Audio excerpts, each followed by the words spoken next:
যে কোরবানি করার সময় ওই পশুতে যতজন শরীক থাকে ততজন ব্যক্তির নাম নিয়ে গরু জবাই করা হয়, এটা কতটুকু যৌক্তিক?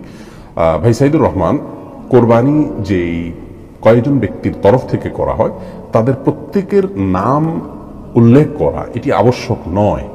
আপনারা যখন 2 জন 5 জন 7 জন বা 6 জন যে কোনো সংখ্যক, সর্বোচ্চ 7 জন, এর ভিতরে যে কোনো সংখ্যক মানুষ একটা পশুতে আপনারা যখন অংশগ্রহণ করছেন এবং প্রত্যেকের একটা নির্দিষ্ট হিস্সা থাকছে, কোনো ভাঙতি হিস্সা থাকছে না, এমন না যে একটা গরুতে 7টা শেয়ার, একটা শেয়ার 2 জন মিলে নিলেন, এরকম কোনো অপশন নেই, সুযোগ নেই।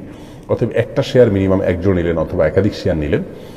তো যখন এই টাকাটা আপনারা দিচ্ছেন তখন আপনাদের নিয়ত সম্পর্কে আল্লাহ তাআলা ভালো জানেন যে আপনারা কোরবানির উদ্দেশ্যে করেছেন।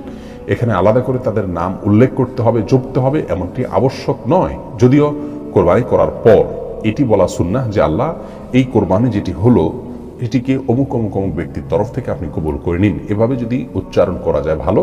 আর না হলে এভাবে সংক্ষেপে বলা যেতে পারে, আল্লাহ, আমরা যারা এই কোরবানিতে শরীক হয়েছি তাদের সবার তরফ থেকে আপনি এটি কবুল করে নিন।